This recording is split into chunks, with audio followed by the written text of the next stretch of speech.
Well, I've frequently spoken about the Great Reset. This is the plan by the World Economic Forum to encourage governments to use all the levers they used during lockdown, enforced business closures, 23-hour lockdowns, restricting how far you can go from your home, and ridiculously aggressive policing tactics in order to tackle climate change. The Guardian last week ran a lengthy and, to be frank, fairly tedious article by someone I'd never heard of called Anne Davies attacking me, it seems to be my week, for spreading conspiracy theories about the Great Reset, accompanied by a photo of myself looking suitably deranged and unhinged. Sometimes it's just out-and-out conspiracy material drawn from the QAnon playbook, like Rowan Dean's multiple reports on the supposed secret agenda of the World Economic Forum's Great Reset, Ms. Davies wrote in her piece. Well, first of all, I have no idea what the QAnon playbook is, other than that apparently you have to dress up like Chewbacca in buffalo horns and paint your face. But that's beside the point, not my cup of tea. Ms. Davies clearly doesn't understand what a conspiracy theory is. There is no secret agenda about the Great Reset. They're shouting it from the rafters. It's not me saying they want you to own nothing and be happy about it. It's them.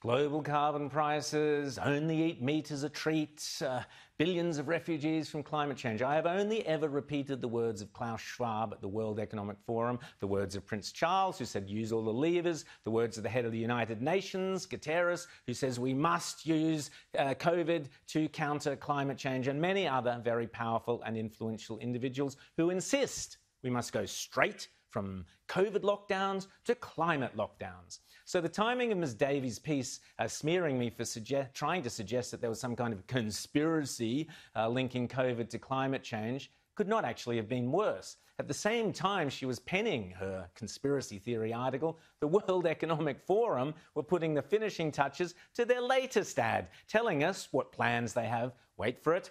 They think that lockdowns are necessary for tackling climate change. Lockdowns are good. Don't believe me? Well, have a listen to this and I'll read out the subtitles just to underline them of their latest ad. Earth's seismic noise has been the lowest in decades due to lockdowns. Scientists saw a wave of quiet around the world in 2020. Ambient noise in some cities fell 50% as fewer people used transport and factories closed. There were also record falls in air pollution, clearing city skies from Asia to America. But by late 2020, it had returned to pre-pandemic levels. Carbon emissions were also down 7% last year, but the drop won't slow climate change unless we lock in emissions cuts.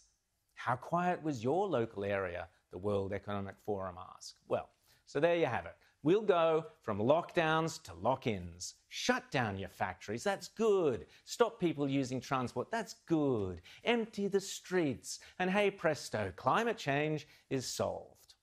But before the Guardian go rushing off screaming conspiracy theory, yes, it's a conspiracy, but it's not my conspiracy, it's theirs.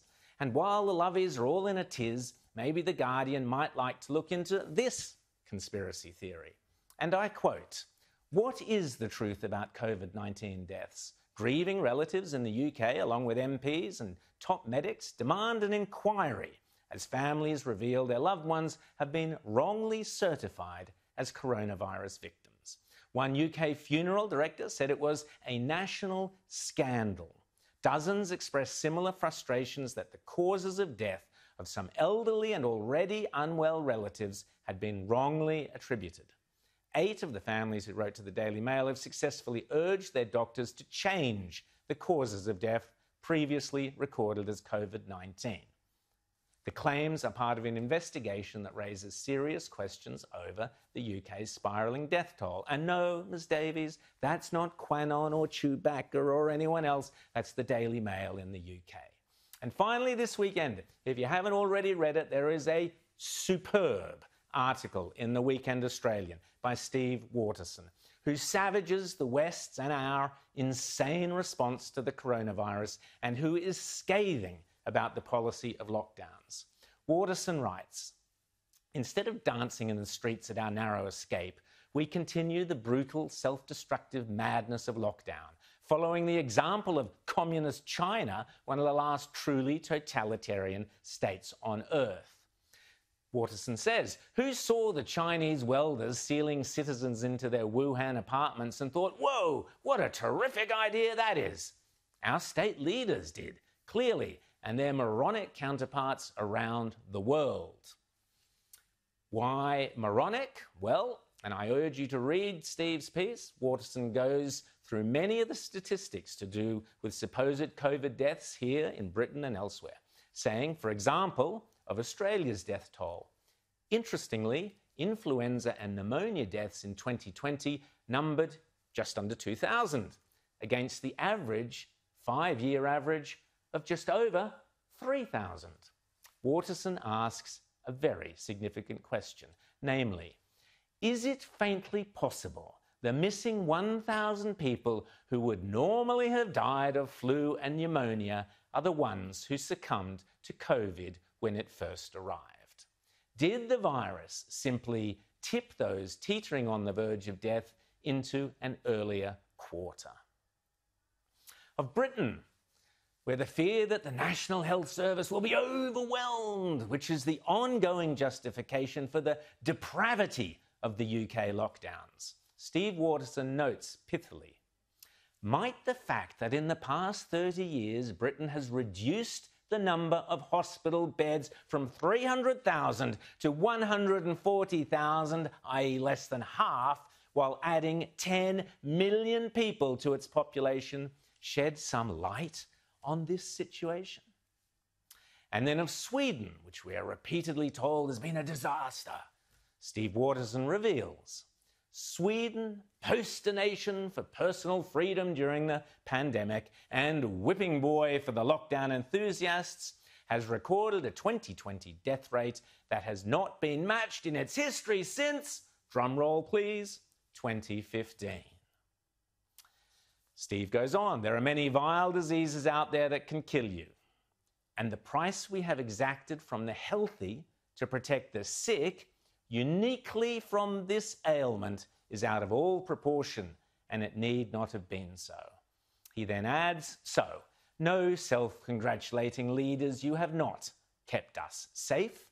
You have destroyed thousands of businesses, families, lives and futures. You have cheated people of the highlights of human existence, the moments of shared joy and sorrow, the weddings, the births, the anniversaries, the farewells and funerals that mark our journey through life. You have placed unimaginable burdens of debt and despair on future generations and crafted a dangerous template for all the idiots who will surely follow you. And to use your own arrogant formulation, I make no apology for saying that." Steve Waterson, great writing, great words, couldn't have put it better myself. But don't tell The Guardian, Steve, or Anne Davies will accuse you of spreading conspiracy theories.